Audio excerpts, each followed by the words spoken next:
بسم اللہ الرحمن الرحیم۔ سہاگن جو پیا من بھائے۔ فہد اس شخص کا نام تھا جس سے میری سہیلی کی شادی ہوئی۔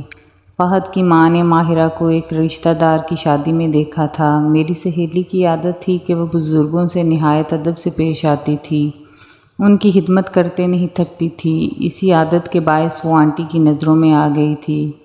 تقریب میں اس نے آنٹی کا خیال رکھا تھا، تبھی انہوں نے فیصلہ کر لیا کہ میں اس لڑکی کو اپنی بہو بنا کر رہوں گی۔ شادی کی تقریب کے بعد جب آنٹی گھر لوٹیں تو بیٹے کے سامنے ماہرہ کی بے حد تعریف کی اور اسے اپنے ارادے سے آگاہ کیا، لیکن نئے زمانے کے نوجوان نے ماں سے کہا، امی جان، جس لڑکی سے بھی آپ میری شادی کریں، میں پہلے اس سے ملوں گا۔ اگر وہ میرے دل کو بھائی تب ہی اس سے شادی کروں گا، ورنہ نہیں۔ میرے دیکھے بھالے بغیر میری شادی مت طے کر دیجیے گا، ورنہ آپ کو پچھتانا پڑے گا۔ ماں نے ان باتوں کو ایک ناسمجھ نوجوان کی نامعقول خواہش قرار دیا اور کہا، بیٹے، کون ماں باپ ایسے ہوں گے جو اس بات کی اجازت دیں گے کہ ان کی بیٹی شادی سے قبل کسی آدمی سے ملے؟ فرض کرو کہ وہ نوجوان لڑکی کو پسند نہ کرے تو اس لڑکی پر کیا گزرے گی؟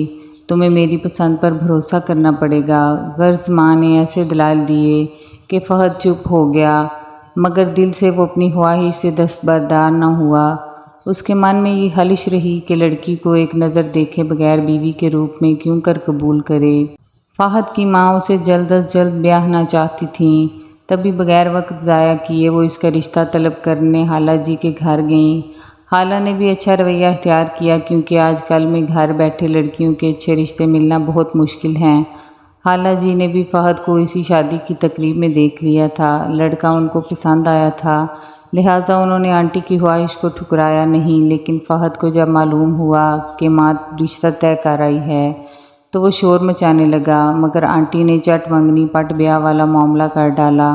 آنٹی نے شادی کے لیے بھی اتنا کم عرصہ رکھا کہ وہ پلک جھپکتے گزر گیا۔ فہد اس دوران بھی ماں سے یہی اصرار کرتا رہا کہ ابھی بھی وقت ہے، لڑکی سے مجھے 2 گھڑی کو ملوا دو، ایسا نہ ہو کہ میں بعد میں پچھتانا پڑے۔ اگر مجھے لڑکی پسند نہ آئی تو دیکھ لینا، میں اسے چھوڑ کر اپنی پسند سے شادی کر لوں گا۔ ارے احمق، میرا تجربہ تجھ ناقص عقل والے سے زیادہ ہے۔ مجھے یقین ہے کہ اگر تو نے پسند سے شادی کی تو ضرور 2 دنوں میں ہی معاملہ چوپٹ ہو جائے گا، پھر تو ہی ہاتھ ملے گا کہ ماں سے ہی کہتی تھی۔ آخرکار ماں جیت گئی اور بیٹا ہار گیا۔ ماہرہ میری بچپن کی سہیلی تھی، میں خوب جانتی تھی کہ وہ نہ صرف گنوں میں پوری تھی بلکہ خوبصورتی کے ساتھ خوبصورتی میں بھی لاکھوں میں ایک تھی۔ آنٹی نے بیٹے سے تیقن کے ساتھ کہا کہ دیکھ لینا، بہو تم کو ضرور پسند آئے گی، پسند نہ آئے تو پھر بات کرنا۔ اس یقین بھرے لہجے پر فہد چپ ہو گیا۔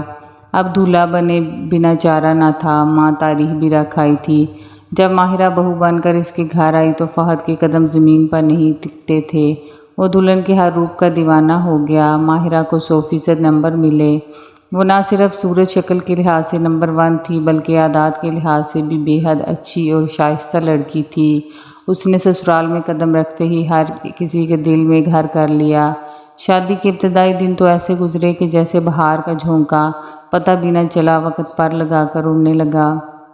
شادی کے سال بعد پہلا بیٹا عاشر گود میں آ گیا۔ گھر میں رونق بڑھی اور خوشیاں بکھر گئیں۔ دادی واری صدقے ہونے لگی اور فہد تو بیٹے پر جان فدا کرتا تھا۔ بیوی بھی پہلے سے بڑھ کر پیاری ہو گئی۔ فہد کا اپنا بزنس تھا، خوب کما رہا تھا، گھر میں خوشحالی تھی۔ اس نے کافی ملازم رکھے ہوئے تھے۔ 1-2 بار ماہرہ بھی فہد کے آفس جا چکی تھی، جہاں اس کے پرسنل سیکرٹری کے طور پر ایک سمجھدار بردبار قسم کے حضرات براجمان ہوتے تھے۔ غرض میاں صاحب کے آفس کا ماحول ایسا نہ تھا کہ وہ پریشان ہوتی۔ دراصل ایک گھریلو ملازم کو فہد سے کچھ رنجش تھی، سو اس نے ماہرہ کے دل میں شوہر کے بارے کچھ غلط فہمیاں پیدا کرنے کی کوشش کی۔ ہوا یوں کہ وہ اپنے گھر میں خوش اور مطمئن زندگی گزار رہی تھی کہ ایک دن آفس سے کسی نے اسے فون کیا اور کہا، میڈم، میں یہاں ملازم ہوں، آفس کے باہر سے کال کر رہا ہوں کیونکہ بروقت آگاہ کرنا اپنا اخلاقی فرض سمجھتا ہوں۔ آپ کسی دن صاحب کے آفس کا ضرور چکر لگائیے، ایسا نہ ہو کہ دیر ہو جائے اور آپ کو نقصان ہو۔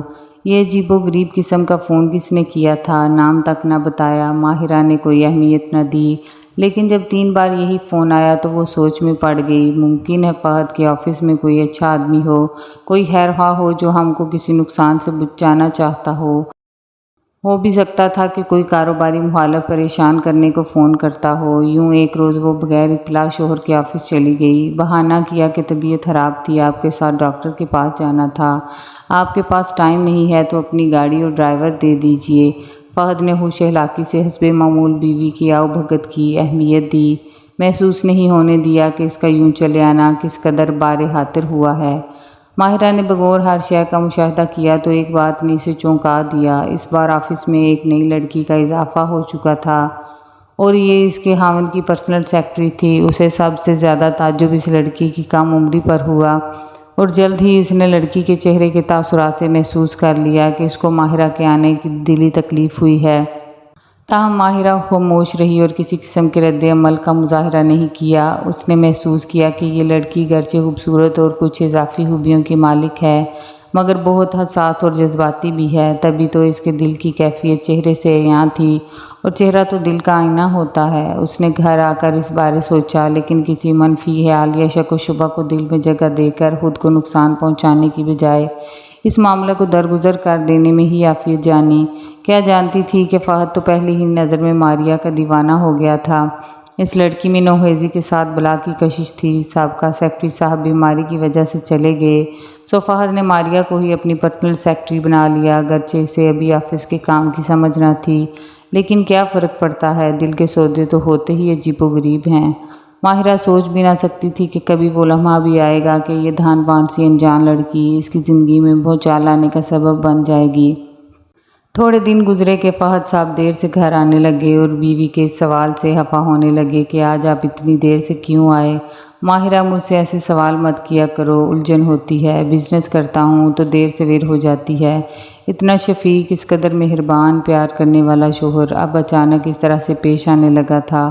وہ حیران تھی، آخر ماجرا کیا ہے؟ وہ مثبت سوچ کی حامل لڑکی تھی، حقیقت کو سمجھ نہیں پا رہی تھی، اسے منفی رنگ سے دیکھنا نہیں چاہ رہی تھی، لیکن جب کھلم کھلا اپنی شریک حیات سے بے اتنائی برتنے لگے تو بے وقوف بیوی کے بھی ہوش ٹھکانے آ جاتے ہیں۔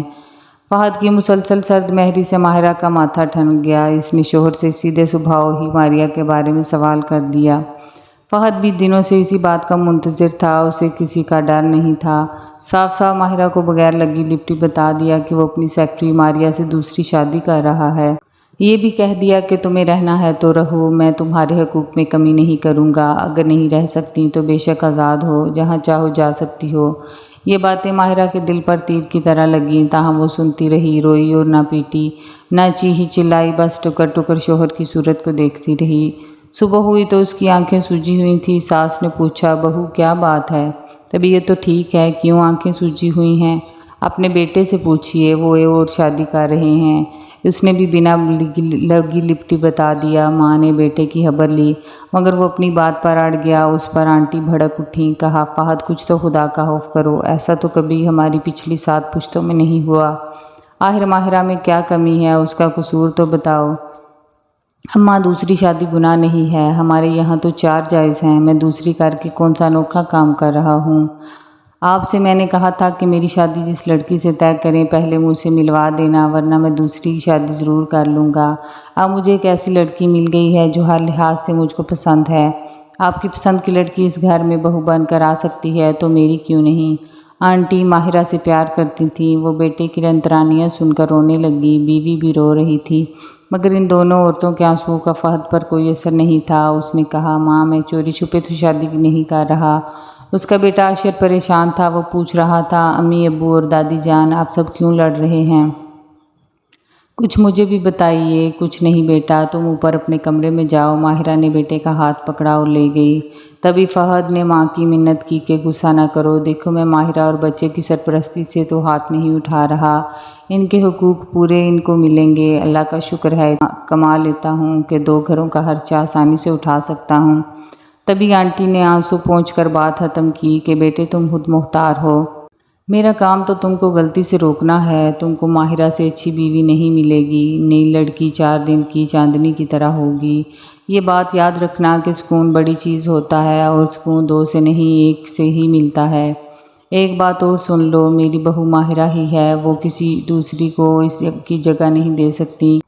یہ کوٹھی بھی میرے نام ہے، تمہارے والد نے تمام جائیداد، روپیہ پیسہ، گاڑی، بزنس سب میرے نام پر کر رکھا ہے۔ میں سب اپنی بہو ماہرہ کے نام کر رہی ہوں۔ تم شوق سے دوسری شادی کا ارمان پورا کرو، جا کر ماریہ کو بتا دو کہ ماں نے تمام جائیداد بڑی بہو کے نام کر دی ہے۔